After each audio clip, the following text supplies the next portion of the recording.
வணக்கம். இன்னைக்கு நம்ம இந்த வீடியோவில் என்ன பார்க்க போகிறோம்னு பார்த்தீங்கன்னா TNPSC group 2 and 2A safe rank calculation தான் பார்க்க போகிறோம்.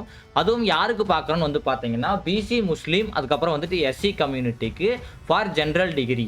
நம்ம ஜென்ரல் டிகிரின்னு எதை சொல்கிறோன்னு வந்து பார்த்தீங்கன்னா ஸ்பெஷல் டிகிரி குவாலிஃபிகேஷன் வேகன்சி, அதுக்கப்புறம் வந்துட்டு இன்டர்வியூ போஸ்ட்டு, அதுக்கப்புறம் வந்து பார்த்தீங்கன்னா இந்த பர்சனல் கிளர்க்கு போஸ்ட், இதுக்கெல்லாம் வந்து பார்த்தீங்கன்னா ஸ்டினோ டைப் ரைட்டிங்னு ஸ்பெஷல் குவாலிஃபிகேஷன்ஸ் தேவைப்படும். அந்த வேகன்சிஸ் எல்லாம் ரிமூவ் பண்ணது போக நமக்கு லெஃப்ட் ஓவர் வேகன்சி வந்துட்டு எவ்வளோ இருக்குது, அந்த வேகன்சியை வச்சுட்டு நம்ம ஜென்ரல் டிகிரி குவாலிஃபைடு பர்சன்ஸ் வந்துட்டு எவ்வளவு ரேங்க்குள்ளே இருந்தோம்னா வந்துட்டு நமக்கு போஸ்டிங் கிடைக்கிறதுக்கான பாசிபிலிட்டிஸ் இருக்குது அப்படிங்கிற கால்குலேஷனை தான் வந்துட்டு நம்ம பார்க்க போகிறோம். இதுக்கு முன்னாடி வீடியோலேயே வந்து பார்த்தீங்கன்னா நம்ம மற்ற கம்யூனிட்டிஸான பிசி, எம்பிசி, எஸ்சி, எஸ்சிஏ, அதுக்கப்புறம் வந்து பார்த்தீங்கன்னா ஜென்ரல் கேட்டகரிக்கான வீடியோ வந்துட்டு போட்டிருக்கிறோம். நீங்கள் அதை பார்க்கணும்னா வந்துட்டு லிங்க் வந்துட்டு நான் கீழே டிஸ்கிரிப்ஷன்லையும், அதே சமயத்தில் வந்துட்டு நம்ம சேனல்லையும் வீடியோ இருக்குது. ஸோ நீங்கள் அதை போய் பார்த்தீங்கன்னா உங்களுக்கு ஒரு தெளிவான ஐடியா கிடைக்கும். அதுக்கப்புறம் நம்ம சேனலை இன்னும் நீங்கள் சப்ஸ்கிரைப் பண்ணாமல் இருந்தீங்கன்னா கண்டிப்பாக சப்ஸ்கிரைப் பண்ணிக்கோங்க. அப்போ தான் வந்துட்டு உங்களுக்கு அடுத்தடுத்த நம்ம இது மாதிரி வந்துட்டு போகிற இன்ஃபர்மேட்டிவ் வீடியோஸ் வந்துட்டு உடனுக்குடனே வந்து சேரும். இப்போ வாங்க வீடியோக்குள்ளே போகலாம். நம்ம பிசி முஸ்லீம்கான சேஃப் ரேங்க் கால்குலேஷன் பண்ணுறதுக்கு முன்னாடி உங்களுக்கு எவ்வளோ வேக்கன்சிஸ் வந்துட்டு அனௌன்ஸ் பண்ணாங்க அப்படிங்கிறத தெரிஞ்சுக்கிறது ரொம்பவே முக்கியம். அப்படி பார்க்குறப்போ பிசி ஜென்ரலுக்கு வந்து பார்த்தீங்கன்னா 110 வேகன்சிஸ் வந்துட்டு அனௌன்ஸ் பண்ணியிருந்தாங்க. அதோட வந்துட்டு கேரி ஃபார்வேர்டு வேகன்சியான வந்துட்டு 5 வேகன்சி வந்துட்டு சேர்த்து உங்களுக்கு 115 வேகன்சி வந்துட்டு டோட்டலாக இருக்குது. பிசிஎம் உமனில் வந்து பார்த்தீங்கன்னா 43 வேகன்சிஸ் வந்துட்டு அனௌன்ஸ் பண்ணியிருந்தாங்க. எந்த ஒரு கேரி ஃபார்வேர்டு வேகன்சியுமே இல்லை. ஸோ உங்களோட டோட்டல் வேகன்சி வந்துட்டு 43 தான் இருக்கும். அதே மாதிரி பிசிஎம் டிடபிள்யூ, அதாவது விடோ கேட்டகரிக்கு வந்து பார்த்தீங்கன்னா உங்களுக்கு 6 வேகன்சிஸ் அனௌன்ஸ் பண்ணியிருந்தாங்க. இதுக்கும் வந்துட்டு எந்த ஒரு கேரி ஃபார்வர்டு வேகன்சியும் இல்லாதங்காட்டி உங்களோட டோட்டல் வேகன்சி 6 தான் இருக்கும். அதுக்கப்புறம் வந்துட்டு எக்ஸ் சர்வீஸ் மேன் வந்து பார்த்தீங்கன்னா 6 வேகன்சியும் பிசிஎம் எக்ஸ் சர்வீஸ் மேனும்.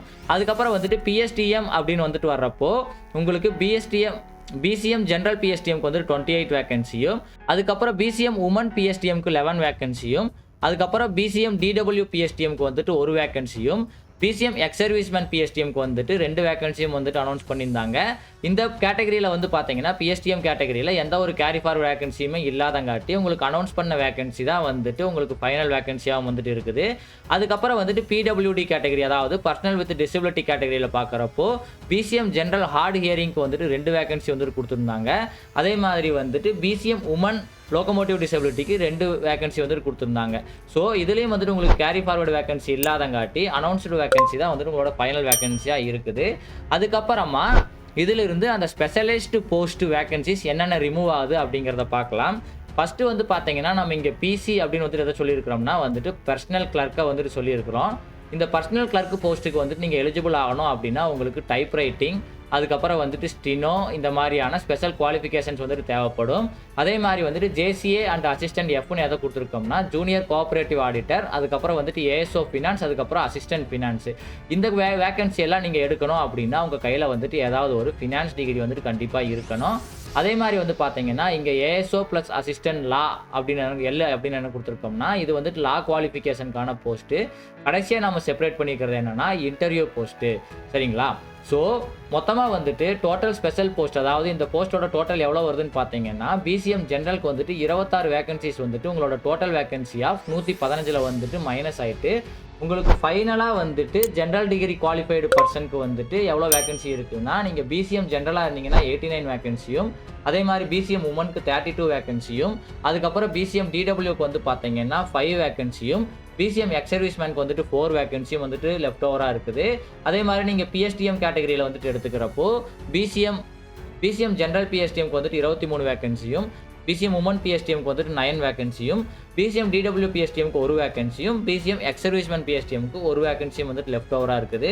அதே மாதிரி வந்துட்டு பிடபிள்யூடியில் வந்துட்டு நீங்கள் எடுத்துக்கிட்டிங்கன்னா உங்களுக்கு பிசிஎம் ஜென்ரல் ஹார்ட் ஹியரிங்க்கு வந்து பார்த்தீங்கன்னா 1 வேகன்சி இருக்குது. 1 வேகன்சி வந்து பார்த்தீங்கன்னா இந்த ஸ்பெஷலிஸ்ட் போஸ்ட்டில் வந்துட்டு போயிடுது. அதுக்கப்புறம் பிசிஎம் உமன் லோகோமோட்டிவ் டிசபிலிட்டிக்கு வந்து பார்த்தீங்கன்னா 2 வேகன்சி அப்படியே இருக்குது. எந்த ஒரு வேகன்சியுமே உங்களுக்கு ஸ்பெஷல் கேட்டகரியில் வந்துட்டு போகலை. அடுத்ததாக வந்துட்டு நம்ம என்ன பார்க்க போகிறோம்னு வந்து பார்த்தீங்கன்னா ஜென்ரல் கேட்டகரி வேகன்சியில் இருந்து பிசிஎம்க்கு வந்துட்டு ஒரு 3% ஆஃப் வேகன்சி வந்துட்டு எடுப்பாங்க அப்படின்னு நம்ம அஸ்யூம் பண்ணியிருக்கிறோம். இந்த 3% அப்படிங்கிறது வந்து பார்த்தீங்கன்னா உங்களுக்கு ஒன்லி அசம்ஷன் மட்டும்தான். இந்த 3%ங்கிறது உங்களுக்கு இன்க்ரீஸும் ஆகலாம், அதே சமயத்தில் வந்துட்டு டிக்ரீஸும் ஆகலாம்.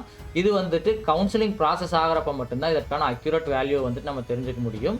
இது ஒன்லி ஃபார் அசம்ஷன் தான். அப்படி பார்க்குறப்போ உங்களுக்கு ஜென்ரல் இருந்து பிசிஎம் ஜென்ரலுக்கு வந்துட்டு 22 வேகன்சிஸ் வந்துட்டு கிடைக்குது. ஸோ உங்களோட ஆல்ரெடி இருந்த 89 வேகன்சியோட 22 ஆட் ஆகிறப்போ உங்களுக்கு 111 வேகன்சி வந்துட்டு உங்களுக்கு டோட்டலாக கிடைக்குது. அதே மாதிரி பிசிஎம் உமனுக்கு வந்துட்டு 9 வேகன்சி கிடைக்குது. உங்களோட ஆல்ரெடி இருந்த 32ஓட ஆட் ஆகிறப்போ உங்களுக்கு 41 வேகன்சிஸ் ஆகிடுது. அதே மாதிரி பிசிஎம் டிடபிள்யூவில் வந்து பார்த்தீங்கன்னா உங்களுக்கு ஒரு வேகன்சி கிடைக்குது. ஸோ ஆல்ரெடி இருந்த 5 வேகன்சியோட சேர்ந்து உங்களுக்கு 6 வேகன்சி ஆயிடுது total vacancy. PCM ex serviceman வந்து பார்த்தீங்கன்னா 2 வேகன்சி கிடைக்குது. ஸோ உங்களுக்கு ஆல்ரெடி இருந்த 4லேருந்து இது வந்துட்டு 6 வேகன்சி ஆயிடுது.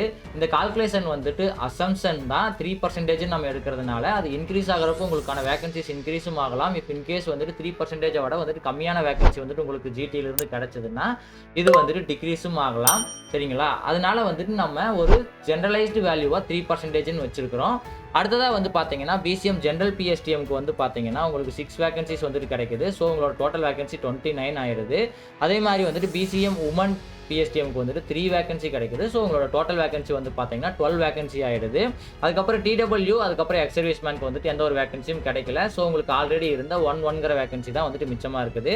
அதே மாதிரி உங்களுக்கு பிடபிள்யூடி கேட்டகரியிலும் எந்த ஒரு வேகன்சியும் உங்களுக்கு ஜிடியிலிருந்து கிடைக்கல. ஸோ உங்களுக்கு ஆல்ரெடி இருந்த 1 and 2 அப்படிங்கிற வேகன்சி தான் வந்துட்டு கண்டினியூ ஆகுது. சரிங்களா? அப்போது உங்களுக்கான சேஃப் ரேங்க் வந்துட்டு எப்படி இருக்கும் அப்படிங்கிறத பார்த்தீங்கன்னா நீங்கள் பிசிஎம் ஜென்ரல் அதுக்கப்புறம் வந்துட்டு பிசிஎம் உமனாக இருந்தீங்க அப்படின்னா உங்களோட ரேங்க் வந்துட்டு 152 வரைக்கும் இருந்துச்சுன்னா உங்களுக்கு போஸ்டிங் கிடைக்கிறதுக்கான பாசிபிலிட்டிஸ் இருக்குது. 99% பாசிபிலிட்டிஸ் இருக்குது. ஏன் அப்படி சொல்கிறேன்னா இந்த 3% அப்படின்னு நம்ம வேகன்சி எடுத்துருக்கிறோம் இல்லையா, இது இன்க்ரீஸ் ஆகிறப்போ வந்துட்டு நீங்கள் 152 லெவலில் இருக்கிறப்போ உங்களுக்கு கண்டிப்பாகவே வந்துட்டு போஸ்டிங் கிடச்சிரும். இது டிக்ரீஸ் ஆகிறப்போ வந்துட்டு 10 to 15 ரேங்க்ஸ் வந்துட்டு உங்களுக்கு கம்மியாகிறதுக்கான பாசிபிலிட்டிஸ் இருக்குது. அதனால தான் நம்ம இதை 99%ன்னு சொல்கிறோம். அதே மாதிரி வந்துட்டு பிசிஎம் டிடபிள்யூ அதுக்கப்புறம் வந்துட்டு பிசிஎம் எக்ஸ் சர்வீஸ்மேனுக்கு வந்து பார்த்தீங்கன்னா இந்த 6 அப்படிங்கிறத வந்துட்டு உங்களோட சேஃப் ரேங்காக வந்துட்டு இருக்கும். அதுக்கப்புறமா வந்துட்டு பிஎஸ்டிஎம்க்கு வந்து பார்த்தீங்கன்னா எந்த ஒரு ரேங்க்கும் கொடுக்கல கம்யூனிட்டி வைஸு. ஸோ நம்ம பிஎஸ்டிஎம்க்கு மட்டும் வந்து கட் ஆஃப் வந்துட்டு நம்ம அப்ராக்சிமேஷனாக வந்துட்டு இவ்வளோ கட் ஆஃபில் இருந்தால் உங்களுக்கு போஸ்டிங் கிடைக்குங்கிற மாதிரி வந்துட்டு கால்குலேஷன் பண்ணியிருக்கிறோம். அப்படி பார்க்குறப்போ நீங்கள் பிசிஎம் ஜென்ரல் பிஎஸ்டிஎம்மாக இருக்கிறப்போ உங்களோட கட் ஆஃப் 126 கிட்ட இல்லை 126க்கு மேலே இருந்துச்சுன்னா உங்களுக்கு போஸ்டிங் கிடைக்கிறதுக்கான பாசிபிலிட்டிஸ் ரொம்பவுமே அதிகமாக இருக்குது. 99% வரைக்கும் கிடைக்கிறதுக்கான பாசிபிலிட்டிஸ் இருக்குது. அந்த 1% வந்து பார்த்தீங்கன்னா ஏதாவது இதில் டிஃபர் ஆகிறப்ப தான். ஆனால் மேக்ஸிமம் வந்துட்டு உங்களுக்கு போஸ்டிங் கிடைக்கிறதுக்கான பாசிபிலிட்டிஸ் இருக்குது.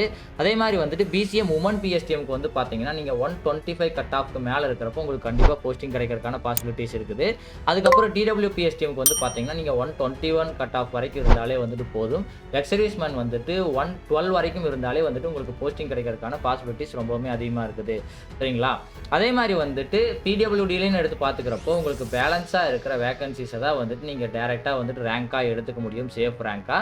ஸோ வந்துட்டு இஃப் இன்கேஸ் வந்து பிசிஎம் ஜென்ரல் ஹார்ட் ஹியரிங்கில் வந்து பார்த்தீங்கன்னா ஃபஸ்ட் ரேங்க் எடுத்துருக்கிறவங்க அந்த போஸ்டிங்கை எடுக்கலை அப்படின்னா வந்துட்டு செகண்ட் ரேங்க் தேர்ட் ரேங்க்னு வந்துட்டு ஃபார்வர்ட் ஆகிறதுக்கான பாசிபிலிட்டிஸ் இருக்குது. ஆனால் இதில் வந்துட்டு அவங்க போஸ்டிங் எடுக்காமல் போகிறதுக்கான பாசிபிலிட்டிஸ் ரொம்பவுமே கம்மி தான். ஸோ உங்களோட ரேங்க் வந்துட்டு ஃபஸ்ட் அண்டு செகண்ட் அப்படிங்கிற மாதிரி இருந்துச்சுன்னா உங்களுக்கு போஸ்டிங் கிடைக்கிறதுக்கான பாசிபிலிட்டிஸ் ரொம்ப அதிகமாகவே இருக்குது. சரிங்களா? இப்போது அடுத்ததாக வந்துட்டு இப்போ பார்த்தது பிசிஎம்க்கான கால்குலேஷன் முடிச்சாச்சு. எஸ்டிக்கான கால்குலேஷன் வந்து பார்த்தீங்கன்னா உங்களுக்கு எஸ்டி வேகன்சிஸில் உங்களுக்கு எஸ்டி ஜென்ரலுக்கு வந்துட்டு 27 வேகன்சியும் அதே மாதிரி எஸ்டி உமனுக்கு 8 வேகன்சியும் அதே மாதிரி வந்துட்டு எஸ்டி ஜென்ரல் லோ விஷனுக்கு வந்துட்டு 1 வேகன்சியும் கொடுத்துருந்தாங்க. இதில் எஸ்டி ஜென்ரலில் வந்து பார்த்தீங்கன்னா கேரி ஃபார்வர்டு வேகன்சி வந்துட்டு 9 வேகன்சி வந்துட்டு உங்களுக்கு கொடுத்துருந்தாங்க. ஸோ உங்களோட டோட்டல் வேகன்சி வந்துட்டு 36 ஆகிடுச்சு. மற்றவங்களுக்கெல்லாம் வந்துட்டு என்ன வேகன்சி அனௌன்ஸ்டோ அந்த வேகன்சி மட்டும்தான். மற்ற எந்த கேட்டகரிக்குமே உங்களுக்கு கேரி ஃபார்வர்டு வேகன்சி கிடையாது. சரிங்களா? பிஎஸ்டிஎம்னு எடுத்துக்கிறப்போ நீங்கள் எஸ்டி ஜென்ரல் பிஎஸ்டிஎம்க்கு 11 வேகன்சியும் எஸ்டி உமன் பிஎஸ்டிஎம்க்கு வந்துட்டு 4 வேகன்சியும் எஸ்டி டிடபிள்யூ பிஎஸ்டிஎம்க்கு 5 வேகன்சியும் எஸ்டி எக்ஸ் சர்வீஸ்மேன் பிஎஸ்டிஎம்க்கு 3 வேகன்சியும் வந்துட்டு கொடுத்துருந்தாங்க. சரிங்களா? இதில் வந்துட்டு எவ்வளோ ஸ்பெஷலிஸ்ட் போஸ்ட்டு வந்துட்டு ரிமூவ் ஆகுது அப்படிங்கிறத பார்த்தீங்கன்னா உங்களுக்கு எஸ்டி ஜென்ரலில் வந்து பார்த்தீங்கன்னா 13 வேகன்சி வந்துட்டு ஸ்பெஷலைஸ்டு போஸ்ட்டில் வந்துட்டு போயிடுது. ஸ்பெஷலைஸ்டு போஸ்ட்டை பற்றி வந்துட்டு நம்ம பிசிஎம்லேயே எக்ஸ்பிளைன் பண்ணியிருக்கிறோம். நீங்கள் டேரெக்டாக எஸ்டிக்கு வந்திருந்தீங்கன்னா பிசி அப்படிங்கிறத எதை நம்ம டினோட் பண்ணுறோம் அப்படின்னு பார்த்தீங்கன்னா பர்சனல் கிளர்க்கை வந்துட்டு டினோட் பண்ணுறோம். இந்த பர்சனல் கிளர்க் போஸ்ட் நீங்கள் எடுக்கணும் அப்படின்னா உங்களுக்கு ஸ்டினோ அப்படி இல்லைன்னா வந்துட்டு டைப் ரைட்டிங் அப்படிங்கிற மாதிரி ஸ்பெஷல் குவாலிஃபிகேஷன்ஸ் தேவை. அதே மாதிரி ஜேசிஏ அண்ட் அசிஸ்டன்ட் ஃபினான்ஸ் அப்படிங்கிறது என்ன இது பண்ணுறோம்னா junior cooperative auditor, ASO finance, அதுக்கப்புறம் வந்துட்டு அசிஸ்டன்ட் ஃபினான்ஸ். இந்த போஸ்ட்டுகள் எல்லாம் எடுக்கிறதுக்கு உங்களுக்கு ஃபினான்ஸ் டிகிரி வந்துட்டு கண்டிப்பாக தேவை.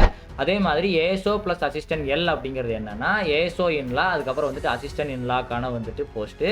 ஸோ இதுக்கும் வந்து பார்த்தீங்கன்னா நீங்கள் லா டிகிரி இருந்தால் மட்டும்தான் இந்த வேகன்சிஸ் எடுக்க முடியும். ஆக்சுவலாக எஸ்டியில் வந்து பார்த்தீங்கன்னா எந்த ஒரு லா டிகிரிக்கான வேகன்சியும் வந்துட்டு உங்களுக்கு போக போகிறதில்ல. அதே மாதிரி கடைசியாக வந்து பார்த்தீங்கன்னா இன்டர்வியூ போஸ்ட்டு, சரிங்களா? இன்டர்வியூ போஸ்ட்டும் வந்து பார்த்தீங்கன்னா எஸ்டி ஜென்ரல் பிஎஸ்டிஎம்ல மட்டும்தான் வந்துட்டு ஒரு வேகன்சி போகுது. மற்ற எந்த கேட்டகரியிலுமே வந்துட்டு உங்களுக்கு இன்டர்வியூ போஸ்ட்டுக்கான வேகன்சியும் வந்துட்டு போக போகிறதில்ல, சரிங்களா? அப்படி பார்க்குறப்போ டோட்டல் ஸ்பெஷல் போஸ்ட் எஸ்டி ஜென்ரலுக்கு எவ்வளோ இருக்குதுன்னு வந்து பார்த்தீங்கன்னா 13 போஸ்ட் வந்துட்டு போயிடுது. ஸோ உங்களுக்கு டோட்டலான 36 வேகன்சியில் 13 வேகன்சி வந்துட்டு இந்த ஸ்பெஷல் போஸ்ட்டாக போகிறப்போ உங்களுக்கு பேலன்ஸ் இருக்கிற வேகன்சி எவ்வளோன்னு வந்து பார்த்தீங்கன்னா 23 தான் இருக்குது. அதே மாதிரி வந்துட்டு எஸ்டி உமனில் வந்து பார்த்தீங்கன்னா 3 வேகன்சிஸ் வந்துட்டு போயிடுது. ஸோ ஃபைனலாக உங்களுக்கு இருக்கிறது 5 வேகன்சி தான் வந்துட்டு இருக்குது. அதுக்கப்புறமா வந்துட்டு லோ விஷனில் வந்து உங்களுக்கு அதாவது எஸ்டி ஜென்ரல் பிடபிள்யூடி லோ விஷனில் எந்த ஒரு வேகன்சியும் போகாதங்காட்டி உங்களுக்கு இருந்த ஒரு வேகன்சி அப்படியே இருக்குது. அதுக்கப்புறம் வந்துட்டு எஸ்டி ஜென்ரல் பிஎஸ்டிஎம்ல வந்து பார்த்தீங்கன்னா உங்களுக்கு 2 வேகன்சிஸ் வந்துட்டு போயிடுது. ஸோ உங்களுக்கு ஃபைனலாக 11 வேகன்சிஸில் 2 போக 9 வேகன்சி தான் வந்துட்டு லெஃப்ட் ஓவராக இருக்குது. அதுக்கப்புறம் வந்து பார்த்தீங்கன்னா உமன் பிஎஸ்டிஎம், அதுக்கப்புறம் வந்துட்டு எஸ்டி டிடபிள்யூ பிஎஸ்டிஎம்ல எந்த ஒரு வேகன்சியும் போகாதனால உங்களுக்கு என்ன வேகன்சி வந்துட்டு ஆல்ரெடி அனௌன்ஸ் பண்ணியிருந்தாங்களோ அந்த வேகன்சி அப்படியே ரிட்டைன் ஆகுது. கடைசியாக வந்துட்டு எக்ஸர்வீஸ்மென்ட் பிஎஸ்டிஎம்ல 3லேருந்து 1 போஸ்ட் வந்துட்டு போயிடுது ஜேசிஏ கேட்டகரிக்கு. ஸோ உங்களுக்கு ஃபைனலாக 2 வேகன்சி வந்துட்டு லெஃப்ட் ஓவராக இருக்குது. அடுத்ததாக இதற்கான கட் ஆஃப் அதுக்கப்புறம் வந்துட்டு சேஃப் ரேங்க் என்ன அப்படிங்கிறத வந்துட்டு பார்க்கலாம். ஃபஸ்ட்டு வந்து பார்த்தீங்கன்னா உங்களுக்கு சேஃப் ரேங்க் வந்து பார்த்தீங்கன்னா எஸ்டி ஜென்ரல் அதுக்கப்புறம் வந்துட்டு எஸ்டி உமனாக நீங்கள் இருக்கிறீங்கன்னா நீங்கள் 28 ரேங்க் உங்களோட கம்யூனல் ரேங்க் வந்துட்டு 28க்கு கீழே இருக்குது அப்படின்னா வந்துட்டு உங்களுக்கு கண்டிப்பாக வந்துட்டு போஸ்டிங் கிடைக்கிறதுக்கான பாசிபிலிட்டி 100% வந்துட்டு இருக்குது. இந்த 28க்கு மேலே இருக்கிறப்போ வந்துட்டு உங்களுக்கு என்ன ஆகும்னா உங்களோட கேட்டகரியில் ஆப்சென்டீஸோ இல்லை பிஎஸ்டிஎம் கேண்டிடேட்ஸோ வந்துட்டு ஸ்ப்ளிட் ஆகும்போது மட்டும்தான் வந்துட்டு உங்களுக்கு இந்த 28க்கு மேலே இருக்கிறவங்களுக்கான போஸ்டிங் கிடைக்கிறதுக்கு பாசிபிலிட்டிஸ் இருக்குது, சரிங்களா? அதே மாதிரி வந்துட்டு எஸ்டி ஜென்ரல் பிஎஸ்டிஎம் அவங்களுக்கு வந்து பார்த்தீங்கன்னா நம்ம ரேங்க் வந்துட்டு சொல்ல முடியாது, எந்த ஒரு ரேங்க்கும் கொடுக்கல ரிசல்ட் ஷீட்டில்.